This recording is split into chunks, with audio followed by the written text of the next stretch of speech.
Жеңіс күні. Ерліктің отын маздатқан осынау күні тағы бір сұрапыл сұм жылдарды еске аламыз. Бұл батысқа қарап телмірген аяулы жар, үмітін үкілеген ана мен әкесін асыға күткен сәбидің арман алып келген жеңіс. 1,5 миллион ұлын аттандырып, барын, малын бергізген, қуаныш пен қайғыдан қатар жылаған жандардың жеңісі. Қазақстан бұл соғысқа 12 атқыш, 4 кавалериялық дивизия, 7 атқыш бригада, 50-ге жуық жеке полк пен батальон құрды. Жауға атқан 10 оқтың 9-ы қазақстандық қорғасыннан құйылған. 500-ге жуық қазақстандық Кеңес одағының батыры атағын алған. Қаншама қара шаңыраққа қаралы хабар алып келіп, қаншама қазақ отбасының үмітін үзген жеңіс. Өрімдей жасқа қару кезендіріп, кеудесін орденмен безендірген жеңіс. Ертеңге елеңдетіп, еркіндікке қол жеткізіп, келешектің кемеліне сенім арттырған жеңіс.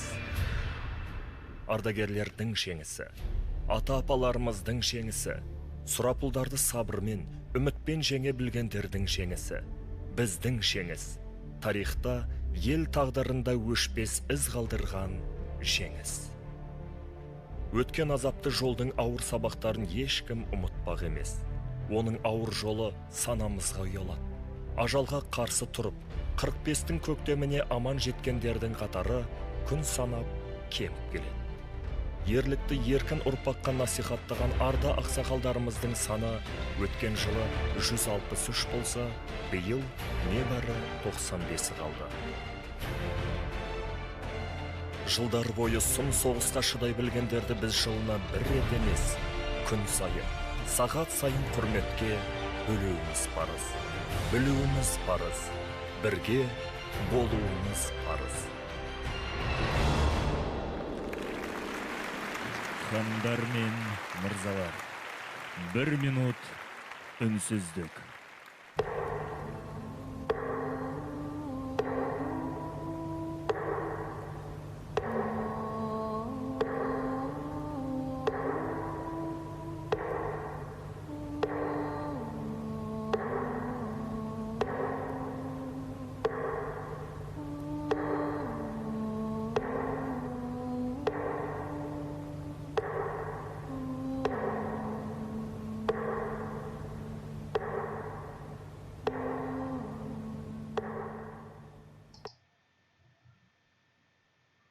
Соғыс деген қайдан шықты, авторитын алғашты. Есіл адам есі кетіп, оған несін жармасты. Бүкіл адам тарихының бетін неге қанбасты. Соғыс деген ақтан соры ақ сүйектің құлдыңда. Соғыс деген төккен ары ұлдың және қыздың да. Соғыс деген соткарлардың қолындағы найзасы. Соғыс деген зұлымдардың айнасы.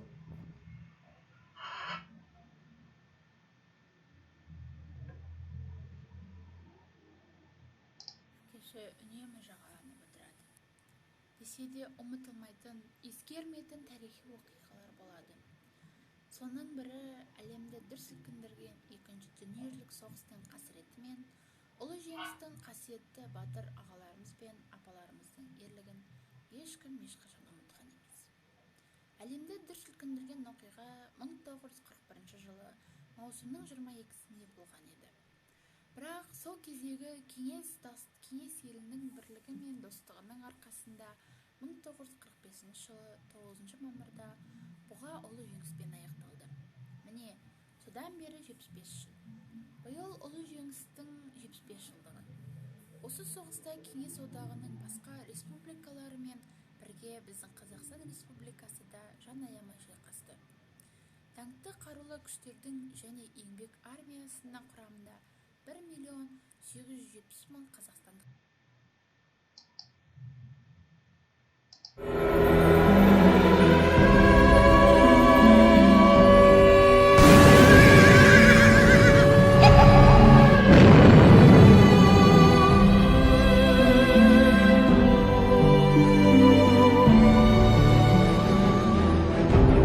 Мен өзім 40 жыл қырғында тірі қалған жандардың бірімін.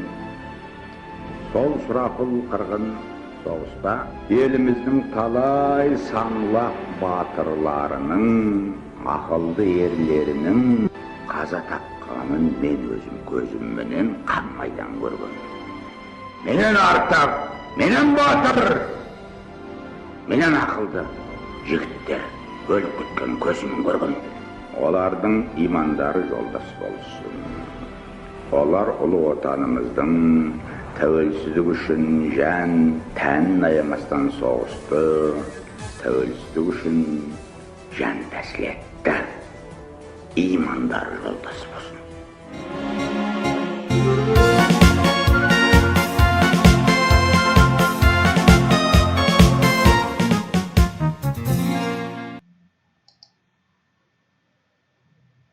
1945 жылдың 30 сәуірінің кешінде 6 сағат 30 минутта жеңіс туы тігілді. Туды тіккен Рақымжан Қошқарбаев. 4 жылға жуық созылған қан төгіс аяқталды. Және 9 мамыр жеңіс күні болып саналады. Алайда бұл жеңіс оңайлықпен келмеді. КСРО-ның 1710 қаласының күл талқаны шығып, 70.000-нан астам село мен ауылдары өртенді. Қаншама ана баласыз, қаншама бала әкесіз қалды.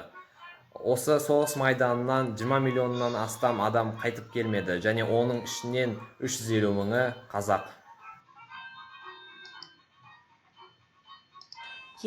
Аспанымызда жеңіс туы желбірегеніне 75 жыл.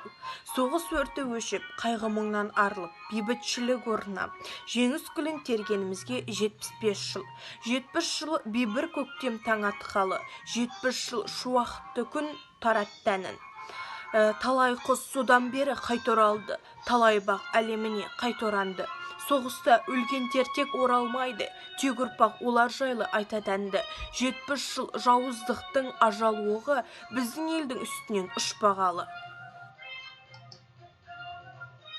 Ұлы Отан соғысына қатысқан Бауыржан Момышұлы, Мәншік Маметова, Әлия Молдағұлова, Мәлік Ғабдуллин, Талғат Бегелдинов және тағы басқа батырларымызға құрметпен бас иеміз. Ел алдындағы борыштарын өтеп, еліміздің амандығын, жеріміздің тұтастығын қорғап қалған ерлерге тағзым етеміз. Олар еліміздің жарқын болашағын, жас ұрпақтың өмірін, халықтың бақыты мен қуанышын сақтап қалды. Ардагерлер ерліктері арқасында біз осы күнге жеттік.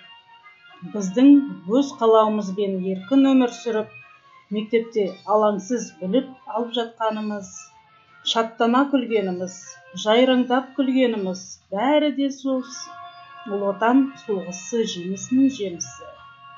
Әрине, соғыс болмасын. Біздер соғысқа қатысып батыр болмайық. Біз бейбіт күннің батырлары болуға тырысайық.